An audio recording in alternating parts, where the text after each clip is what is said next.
आज के समय में आधुनिक तकनीक और एडवांस मिसाइलों से लैस ये न्यूक्लियर पनडुब्बियां काम कैसे करती हैं? आखिर कैसे पानी के अंदर रहकर ये पनडुब्बियां अपने खौफ को बरकरार रख पाती हैं? सबसे पहले बता दें कि पनडुब्बी आखिर दिखती कैसी है। पनडुब्बी का आकार कुछ इस तरह का होता है। इसकी सतह एकदम चिकनी होती है और ये पनडुब्बी के इस तरह के आकार का ही कमाल है। ये समुद्र के अंदर पानी में इतनी तेज रफ्तार से चल पाती है। देखिए, जो पनडुब्बियां होती है ना, इनके अंदर दो प्रकार के हल मौजूद होते हैं। इन्हें हम प्रेशर हल और आउटर हल के नाम से जानते हैं। अब यहाँ पर जो ये प्रेशर हल होता है ना, वो मोटी है, स्ट्रेंथ स्टील की मदद से बना होता है और साथ ही ये वाटर टाइट ब्लॉक हेड के साथ कई हिस्सों में डिवाइडेड रहता है। इसी प्रेशर हल के अंदर काफी कुछ चीजें मौजूद होती है, जिसमें communication room, control room, weapons रखने की जगह, किचन से लेकर कई तरह की चीजें रहती हैं। प्रेशर हल जो है स्ट्रेंथ मेटल की मदद से बना होता है। ये पनडुब्बी को समुद्र की गहराई में प्रेशर झेलने में मदद करती है। यहाँ पर आपको जानना होगा कि प्रेशर हल आउटर हल के अंदर होता है और ये प्रेशर टाइट नहीं होता, क्योंकि समुद्र की गहराई में आउटर और इनर दोनों तरफ एक ही तरह का प्रेशर मेंटेन रहता है।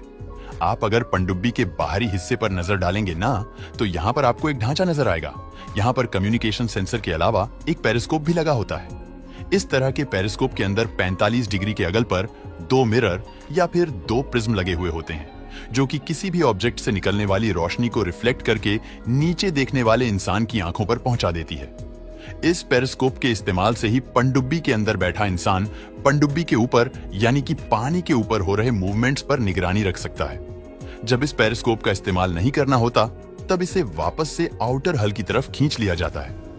पेरिस्कोप का इस्तेमाल काफी सोच समझकर करना पड़ता है, क्योंकि जैसे ही यह पेरिस्कोप समुद्र की सतह पर पहुंचता है ना, तब इसकी वजह से लहरें पैदा होना शुरू हो जाती है और ऐसे में दुश्मन की नजर इस पेरिस्कोप पर पड़ सकती है और या तो रेडार के जरिए भी इसे आसानी से डिटेक्ट किया जा सकता है।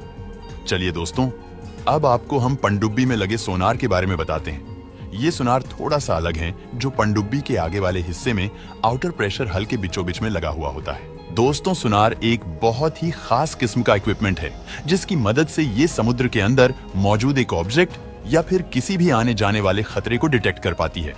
इसके काम करने का तरीका भी काफी खास है।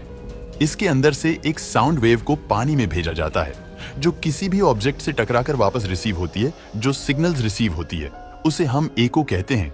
इसी एको से पता लगता है कि सामने आने वाला ऑब्जेक्ट कितनी दूरी पर है। दोस्तों, ये जो टोर्पीडो ट्यूब है, इसकी मदद से टोर्पीडो को पानी में छोड़ा जाता है।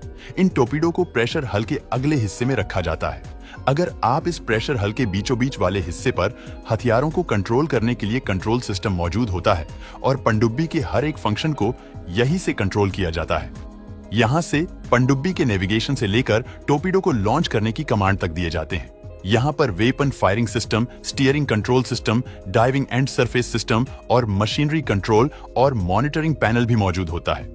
इसके अलावा पनडुब्बी में काम करने वाले लोगों के रहने से लेकर किचन वगैरह सब कुछ प्रेशर हल के इसी वाले हिस्से में मौजूद होता है।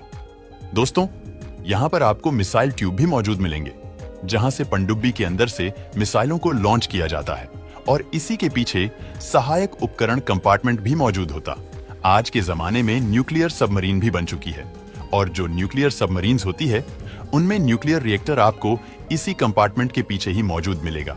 आपको हम बता दें कि इसी रिएक्टर की मदद से पनडुब्बी के लिए ऊर्जा तैयार करी जाती है और यहाँ पर न्यूक्लियर फ्यूजन तकनीक का इस्तेमाल किया जाता है।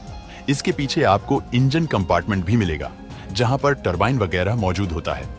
इसके अलावा यहाँ पर गेयर बॉक्स से लेकर जनरेटर भी मौजूद रहता है और यहाँ पर बिल्कुल लास्ट में आपको ये प्रोपेलर मिलेगा, जिसकी मदद से सबमरीन को आगे की तरफ बढ़ाया जाता है। दोस्तों, जो न्यूक्लियर पावर सबमरीन्स होती है ना, उसके अंदर न्यूक्लियर टेक्नोलॉजी की मदद से बनने वाले न्यूक्लियर प्रोफेशनल का इस्तेमाल किया जाता है। इसीलिए आज के समय जो पनडुब्बियों को न्यूक्लियर पावर की मदद से चलाई जाती है, क्योंकि उसके अंदर मौजूद न्यूक्लियर रिएक्ट न्यूक्लियर फ्यूजन तकनीक की मदद से लगातार ऊर्जा बनाती रहती है। ये कहना बिल्कुल भी गलत नहीं होगा कि आने वाले समय में ये न्यूक्लियर पनडुब्बियों एक गेम चेंजर साबित होने वाली है।